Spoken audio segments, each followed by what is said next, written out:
loolu laa mën a wax. Très bien monsieur Cheikh Ba ñu ngi lay gërëm UMS donc di dem ci assemblée générale ordinaire bientôt 1 an nga def ko à la tête de l'UMS déjà assemblée bi naka lan lañ ci mën a xaar ak yow personnellement à la tête de l'UMS qu'est-ce que ça a changé? Plus exposé, oui, j'imagine. Non. Non? C'est un réel plaisir d'être à la tête de l'UMS et de toute mon équipe d'hommes et de femmes qui se sont donné corps et âme ces 11 derniers mois pour défendre les intérêts matériels et moraux. Et un autre doyen tout aussi important m'a rappelé la dernière fois, c'est pas un binôme, c'est une trilogie yokku ci désormais matériel,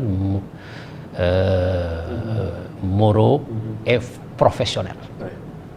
Donc loolu lu bees la lu ma jot ci suñu benn doyen qui a dirigé au plus haut niveau de la magistrature sénégalaise. maa ngi ci gërëm d'ailleurs. Alors ñun on n'est pas bureau UMS yi en fait c'est pas on ne se singularise pas en fonction du bureau, c'est-à-dire on commence toujours par là où s'est arrêté le prédécesseur et on continue, on monte. Et chacun vient avec maintenant sa touche personnelle. Le bureau actuel vient avec une touche qui lui est propre, mais qui est dans le but d'augmenter de façon subséquente, de façon visible, de façon sensible, ce que les prédécesseurs ont fait. Et ils ont fait vraiment beaucoup et presque l'essentiel aujourd'hui. Donc nous, on va essayer juste de garder le flambeau très haut, plus haut encore. C'est un réel plaisir d'avoir la confiance de mes collègues et d'avoir une vision du magistrat et de la magistrature. Nous, dans ce bureau, on rêve d'une magistrature apaisée, en relation avec les autres acteurs de l'administration, les autres acteurs de la vie civile sénégalaise, et en communion avec les citoyens qui constituent le peuple au nom de qui nous rendons la justice. Et nous attelons à ça. C'est pour ça que hier, je le rappelais tantôt, à Tamba, à Thiès, les populations, les différents secteurs de l'administration publique sénégalaise ont communié à Thiès et à Tamba pour vraiment montrer que la justice, comme le dit le gouverneur de Tamba, il ne faut pas la voir seulement à travers les robes qu'elle porte dans des occasions solennelles et professionnelles. Il faut voir des hommes et des femmes, des êtres humains qui relèvent également de la sociologie sénégalaise et qui viennent du peuple sénégalais et qui ont les mêmes réflexes socio-culturels que le reste du Sénégal. Maintenant, bu liggéey bi jotee ñu def ko waaye bu liggéey bi passé ay sénégalais lañu donc réew mi ñun ñoo ko bokk et c'est une mission que Sénégal gën a jëm ci kaw gën a jëm ci kanam te loolu justice bu ci génnee loxoom du sori donc image yu Sénégal moo tax bu ñuy attaquer justice daf ñuy def ay ree parce que fragiliser la justice de ce pays, attaquer la justice de ce pays de façon souvent subjective en fait dafay yàq image yu Sénégal parce que loolu la ñu xamul parce que kii ñëw Sénégal jóge ci àll bi di ñëw di indi xaalisam di ko day xool justice bi nan la bindoo ak lan la nit ñi di xalaat ci moom loolu la ñuy wax sécurité juridique et judiciaire moo tax bu ko citoyen defee wala yenn porteur de parole yi wala yenn homme public yi def ko après c'est triste parce que en fait c'est pas les magistrats qui sont atteints mais c'est la crédibilité du Sénégal qui est atteinte moo tax ñun on s'évertue aujourd'hui à communiquer parce que lii maa ngi koy sant sama rakk sama collègue bu yor communication UMS ñëw indi touche particulière indi waa Cheikh Mbacké Guissé que je vais malheureusement perdre parce que dem na ministre bi sàcc na ko nangu na ko voilà dafay dem ministère loolu wax naa ko ministre bi keroog bi ñu daje ma ne ko da ñu jëlal loo xam ne lii après mënuñu ko de très compétent voilà exactement et dafa indi touche particulière démarche particulière man damay tëdd rek mu ne ma demain tu fais telle chose ma ne ko d'accord bi may ñëw fii aw ma protocole d'interview aw ma dara fii la mos a daje ak yow moom moo dox yëpp moom moo wax yëpp man je ne fais qu'exécuter et ñeneen ñi ma bokkal bureau bi également ku ci nekk fi nga nekk da ngay ñëw rek yëgal ma ne ma lii laay def man je n'ai que la baguette mais c'est l'équipe. Ouais, elle est peut-être magique cette baguette. En tout cas, je ne me plains pas et j'espère que les collègues se rendront compte du résultat par la suite. Ouais. Rien que ñëw dajale ñëpp apaiser les esprits vraiment faire de sorte que des collègues la plupart des collègues se sentent concernés ambiance boobu rek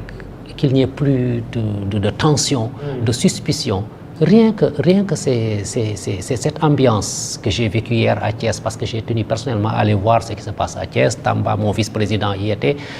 pour voir exactement, pour confirmer avant d'aller à l'Assemblée générale. Une Assemblée générale que nous voulons aussi ouverte et différente. Parce qu'à cette Assemblée générale-là, nous allons avoir un autre format, un autre cadre. On va, je pense que même vous êtes impliqués, vous êtes invités en tant que patron de presse, etc. Nous aurons des étrangers parce que le Sénégal doit désormais jouer son rôle dans la coopération judiciaire internationale. Et nous aurons également donc des collègues de l'étranger qui seront là avec nous, avec qui nous aurons des discussions et des séances de travail autour du ministre d'ailleurs. Et nous aurons également le chargé du sport, il est là dans la salle. Il a créé toutes sortes de choses, une finale, coupe des chefs de cour, etc., etc. Le premier président de la Cour suprême s'est impliqué personnellement et tous les autres chefs de cour. Nous allons vers une ambiance à Saly, à Mbour, qui implique aussi concrètement les élus du département de Mbour qui n'ont jamais été impliqués et vers qui nous allons souvent quand nous avons certains problèmes dans les juridictions, etc., par rapport à certains besoins. Donc nous, on est dans l'inclusivité, on est dans l'ouverture,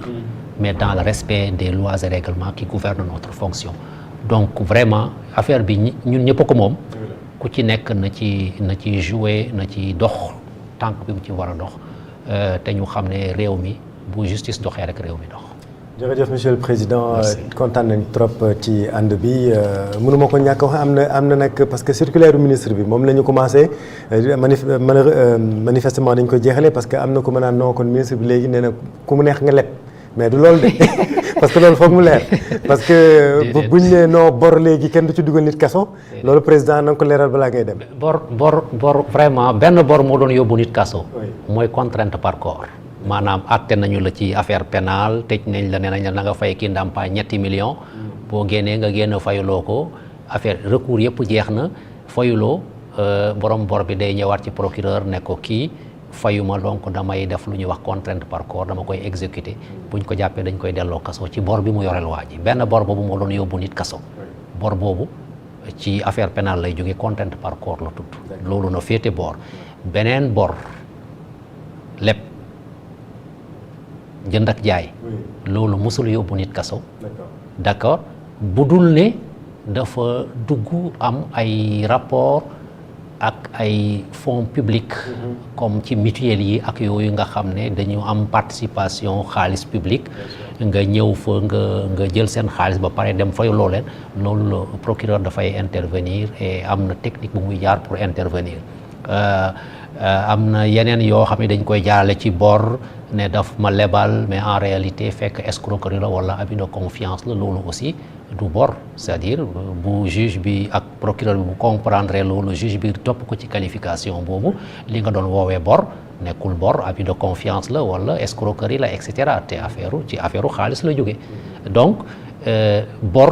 dafa am vraiment lu mu tekki soxla naa 100 000 leb naa la 100 000 yi nee naa la dinaa la fay fin du mois ñëw na